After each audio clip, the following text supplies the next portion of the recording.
More Idaho Matters now from the studios of Boise State Public Radio News. I'm Gemma Cotet. They're in your water, they're on your pots and pans, they're even on your clothes and in your carpet.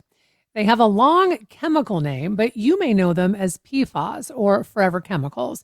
And they may be linked to everything from thyroid cancer to liver damage to osteoporosis and type 2 diabetes in women. And now some governments are trying to slow the spread of these chemicals in our bodies and the environment with new regulations. Boise State Department of Chemistry Assistant Professor Janae Siren will be talking about these chemicals and the new rules next Wednesday at the Osher Lifelong Learning Institute in Boise. And she's agreed to give us a preview, and she's joining us now. Janae, thanks so much for coming on the program. Yeah, thank you so much for the kind invitation to talk about this research. So, can you just begin with telling us what forever chemicals are? Yes, great question. So forever chemicals or perfluoroalkyl substances are a large number of generic chemicals that are actually man-made. And the reason they're called forever chemicals is because they are essentially forever. They're very hard to degrade or to break down. And so that's what kind of gave them their name in general. The scientific name, the perfluoroalkyl substances, is just a name for essentially having carbon fluorine bonds and having kind of like longer tails of these compounds together. So, what makes them last forever? And can you tell us in layman's terms why they just don't break down over time? Yeah, great question. So, the atoms that compose these molecules, carbons and fluorines, when they're bound together or bonded together, it makes a very, very strong bond, which is really hard to break apart. And so, having this very strong bond is making them into, materials that can last for a very long time. So that's kind of, I guess, one of the advantages or why people started to use them to begin with. However, as you had alluded to earlier, these compounds are known to have adverse health effects that we're finding out about now. And so, really trying to figure out how to remove them now from the environment and from our water sources is very important. So, can you explain to us once more about what these kinds of chemicals are used for? Yeah, so PFAS or forever chemicals have been used in terms of fighting fires, actually. So in firefighting foam, they have been used a lot. So that's something I think a lot about as we are nearing summer, whenever we have Idaho Hmm. wildfires. They're also used in our non-stick cookware. So thinking about your skillets that are Teflon based, that's also where you'll see these forever chemicals, as well as even in rain jackets or materials that are supposed to be hydrophobic, meaning not liking water, so they repel water, is where you'll see a lot of these materials. Another source of PFAS or uses of PFAS is actually used in semiconductors as well as electronics. And so that's another thing that I consider being here in Boise, thinking about the semiconductor industry and the influence that they might have using some of these substances. So, you mentioned things like your nonstick pans. So, is the forever chemicals that stuff that I mean, and I think we've all seen this on those nonstick pans? They can flake over time. Is that the chemicals you're talking about? Exactly. Yeah. And so even though they're, supposed to withstand high heats and things like this, there can be parts where they start to degrade, even your rain jacket, sometimes that deteriorates as well. And those are then these forever chemicals in sources. Yeah. And how about like something like your carpet, right? And making your carpet stain resistant? Is that again the PFAS, the forever chemicals? That's a good question. There could potentially be some PFAS in those as well. I that I'm not 100% sure on. That's something I should look into. Yeah. Okay, but it is part of that foam, right? That helps fight forest fires that you mentioned. Yes, correct. And I know that there has been a lot of efforts in order to remove that from firefighting foams, just because of the vast amount that has to be used to fight fire, to fight these fires, as well as obviously the health of those that are near the fire, as well as, these chemicals can have long range transport and get to other areas as well. And so there's been a lot of effort to remove PFAS from firefighting foams. Mm. Okay, so how many of these forever chemicals are there? I mean, are we talking about a lot? Yes, I think it's somewhere over 5,000 different chemicals are Oh, classified as PFAS or forever chemicals. More recently, I would say that scientists or researchers have been putting them into two different categories, kind of based off of the structure of them. So whether they have longer chains or shorter chains, they're kind of being divided into ultra short chains and then longer chain PFAS.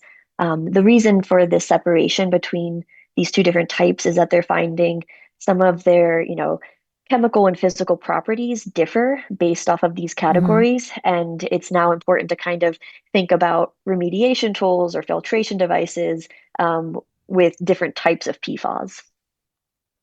And these forever chemicals or PFAS have been around since like the 50s. So they're basically in our everyday lives now, aren't they?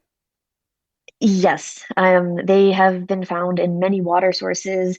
They're found in soils as well as even in the atmosphere in terms of like aerosols. And they are only man-made. However, they've been found in very remote locations, even in Antarctica.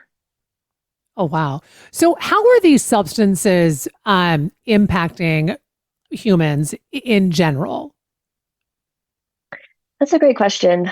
So many people have found, or I'd say in terms of like their health effects, many people um, have had different types of cancers, for instance, that are from these forever chemicals. There's also been research that shows that it disrupts different hormones. It can have issues in terms of reproductive um, care.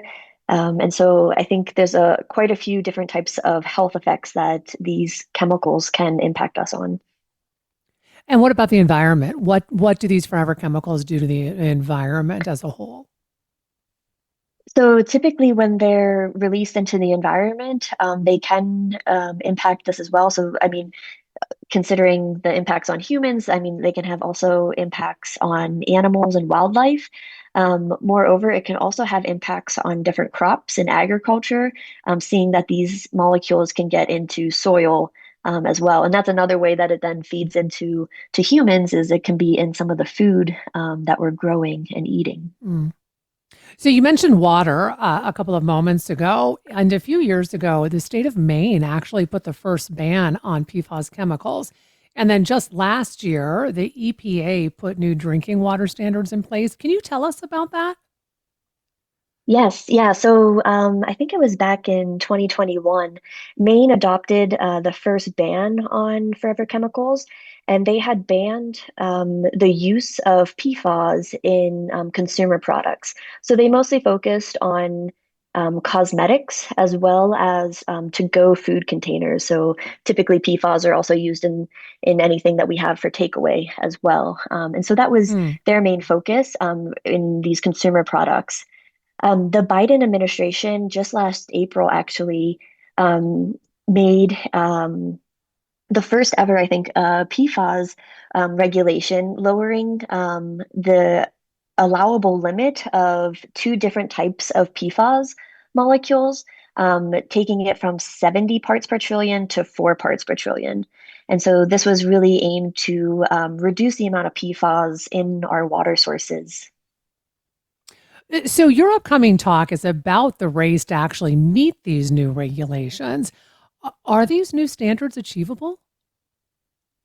That's a great question. A lot of researchers have been looking into this, and so in order to, essentially go from changing our limit from 70 parts per trillion to 4 parts per trillion, it's really important that we have research in terms of sensors so that we can actually be able to make these very small measurements for these forever chemicals. And it's also very important to have research in terms of how to filter out such small amounts from whether it be water sources, soil, or even air. And so I do think that this is feasible, but it will take a lot of research and interdisciplinary research in order to meet this goal. So, what can the average person do to cut down on these chemicals? And is there anything I'm thinking, drinking water wise, that someone could do? Yeah, that's a great question. So currently, the EPA doesn't have any official filtration, you know, system that they recommend. But if you do search on their website, they do have a few options for people that they can look into. So granulated active carbon has been one filtration device that has been shown to have these PFAS chemicals actually bind to the carbon itself. And so that can be Hmm. one way to remove it from your water sources through this different types of filtration devices. What about trying to find products made without PFAS? I mean, does it say that when you go to buy something if it has it in it or not? Yeah, I am always on the look for this as well. And a lot of companies and consumer products are actually putting it on the label now. So they'll say either no forever chemicals or no PFAS on the labels. Hmm. And I was recently able to get a rain jacket that was not made with PFAS. Well, and as you say that, I was thinking about, okay, I've actually seen that on products like shampoo, conditioner, makeup. But what about I'm thinking about like food containers, right? I know like in our house, we actually switch, we just do all glass containers because, back in the day, you always used plastic. hmm Likewise, I've also changed to all glass. I think reverting back to glass is probably one of the safest ways because it's typically not lined with any of these coatings for these um, you know, non-degradable types of chemicals. Most takeaway containers, I don't think that they still have any labels on them. But at least Hmm. in terms of your nonstick cookware, I know that a lot of companies are putting um, labels that they're PFAS free on those. Well, I want to thank you so much for taking time to talk with us about this. We've been speaking with Boise State Assistant Professor Janae Siren. She'll be talking about these forever chemicals and the new regulations next Wednesday, which is April 23rd, at the Osher Lifelong Learning Institute in Boise. The talk is titled Forever Chemicals: The Race to Meet the New EPA Regulations. We'll make sure that we put some links on our website, boisestatepublicradio.org. You've been listening to Idaho Matters from Boise State Public Radio. I'm Gemma Gaudette.